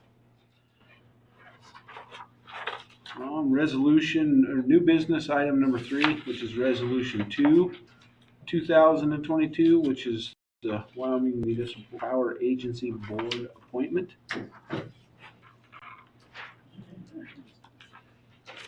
You're gonna stay on the sword with that one, I see. You guys will have me, not you, like someone else. I'll be honest, I mean, there's some work to do, but the real hard stuff, It's kind of behind you. when we had to sell and get and do things to hopefully keep the rates low, that was the hardest part. I'll make a motion to approve resolution 2-2022 for the appointment of our representative to the Wyoming Board, Doug Weaver. Second. there any further discussion? All in favor signify by saying aye. Opposed, same sign. And there are times I can't go and Candy's filled in for me we've done a lot by Zoom or telephone, so she doesn't have to be gone. It's a full day. If you go over there, although it's an hour and 15 minutes over, by the time you get back, you spend a full day doing it, so. But Candy's been kind enough to fill in for me on proxy. Time's up. Time's up. Time to stretch. New business item number 4 is a service agreement with Superior Contracting. You have a contract in front of you that's got some minimal changes to it. I met with, talked with Darren Hershey, who's with Superior, and I also talked with their attorney. We went through the agreement, and they just wanted to change it to a 1-year agreement, and then they increased the per load to, they increased to $100 per trip. And then we added in number 7 regarding the fuel. Completely understandable. And I do want to say they've just been excellent to work with. I was gonna ask you. It just, Really good, and if, you know, they have troubles with their truck or something, they make it up. They're really good, dependable, you know, to work with. pretty seamless, isn't it? I mean, they just, Yes. pretty much like clockwork. I have a question. Well, I'll make a motion to accept this service agreement as amended. Start there. Is that a second, Donnie? Councilman Rice, sorry. It's been moved and seconded. Is there further discussion? Yes, the fuel price section, just, it's a little vague for my liking. Fuel prices, what fuel? Diesel, So it would be. ethanol, I know, and I'm being nitpicky, but.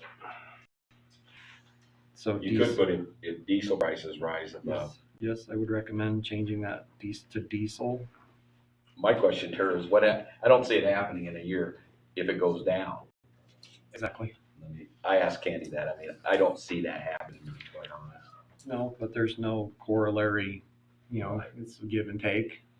So if it goes down, I mean, where is it relative to, you know, what current pricing, I don't know what I mean, they've got something baked in, Mm-hmm.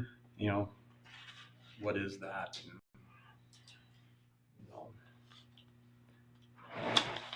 And then, you know, a change order, why don't we just pay the actual difference? So if it's $4.50 and they were paying $4.20, we would pay the 30 cents a gallon. Is that what you're? Kind of, yeah, something rather, I mean, a change order is required for more load cost. Well, does that mean that if we don't agree on the change order, they quit? So Candy, I'll visit and try to get it worked out. just a little more specific would be helpful. I mean, my other question was, you know, can they not just refuel at our depot? Can we not provide fuel of our own? That would, I don't know. I mean, I'm sure they have it baked into their bid, you know, what their fuel is, but would it make more sense if they just come and refill Probably at have our? it baked in at 450. I'm sure that's where they come up with that figure. If it goes above that, then it's not into their bid. Yeah, see, we typically put in a percentage if commodities go above a certain percentage above from the point of the time of the order, then we bill our So we know that customers too. for that difference. We just bill them the actual difference. More sense. But if we could just clarify that would be helpful, but I guess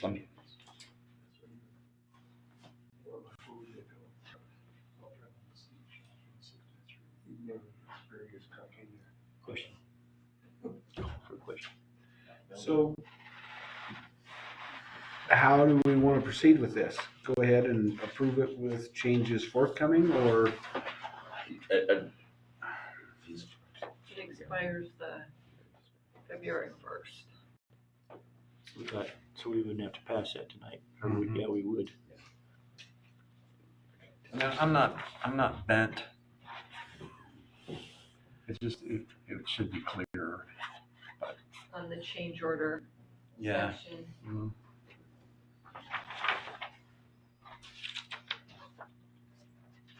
If you want to accept it as is, and we can always negotiate a change to it after that. Can we, we'll accept it, but we'd like to What's refine fuel it. going for now? What's it going for now? Diesel. 360. Yeah, That one? 360. That's gas, not diesel. No, diesel's Yeah, about diesel. 360, 365. Depends on where you're at. These guys are out of Torrington, right? Well, see, that was my other, Oh, they're here?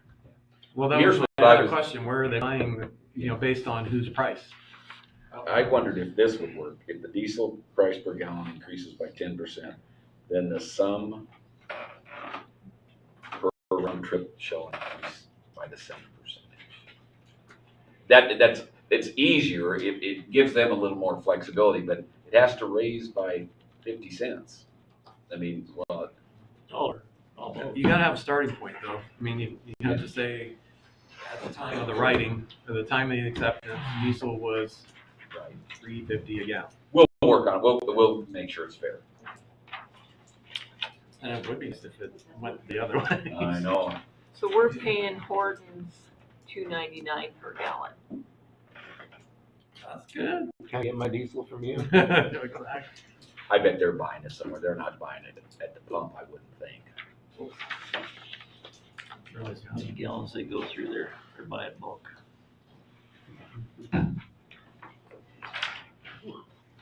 So we got chances of getting over 450.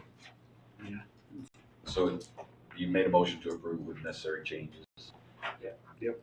And then we just need to approve it. All right. All in favor of approving the contract with Superior Contracting, signify by saying aye. Aye. Opposed, same sign. Motion carries. New business item number 5.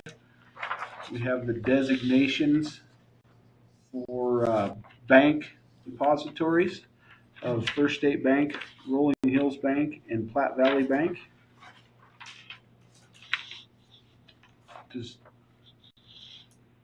That's a motion, isn't Yeah, it? just make a motion, designate those as your bank depositories. I make a motion, make these our bank depositories. First State Bank, Rolling Hills Bank, and Platte Valley Bank. Second. It's been moved and seconded. Is there any discussion? Hearing none, all in favor signify by saying aye. Aye. Opposed, same sign. Just for history's sake, for Councilman Montoya and Councilman Race, we used to have Bank of the West as a depository. But we took them off because Bank of the West had they quit funding coal and gas-based business ventures. Okay, just FYI. And I would entertain a motion for the newspaper of record to be the Platte County Record Times. Heck yeah. I It's make a all motion. one. I make a motion, newspaper of record will be Platte County Record Times. It's been moved and seconded. Is there any further discussion? Hearing none, all in favor signify by saying aye. Aye. Opposed, same sign. That motion will carry. As far as announcements go, the next regularly scheduled monthly council meeting will be February 14th. I hope nobody has a date that night. There's always a love going around. Spread the love right here. We can hug on each other here. Andy? I know you got can we get some, I know you've been swamped. Next meeting, you think we can get the ambulance green payment done and get the theater thing Yeah, done. I haven't heard anything back, and I had, during the last council meeting, it was discussed, it was hard to understand the maintenance they had included, remember they? Yeah, they were supposed to break it out So for I us. just asked them for some clarification stuff, and I haven't heard anything. And I can back. tell you that Guernsey's going through the same problem. They'll get something, they'll meet with the locals, they'll get something squared away, they'll send it and say, that isn't what we can do. It goes to Phoenix. Yep. And they've done that, I think, 3 or 4 times. Because their attorney called and said, are you having this problem? I said, it's pretty difficult because they really don't have that authority here, or they use it to join it. Heather and I are gonna meet at 1 on Monday and try to get all the little, Friday, to try to get all the little differences squared away. Is that something we can approve electronically, or is she gonna have to wait till? One, you don't have any of the work done in the, Okay. in the building yet. I think Candy said there was a quote, but, And if you follow back on the stats for the fire department, I think the ambulance said they don't use the fire department. And there's 3 assists, so if the fire department does keep track of ambulance assists, so it's in this report. Yeah, it's right in the report. It's been in past ones too.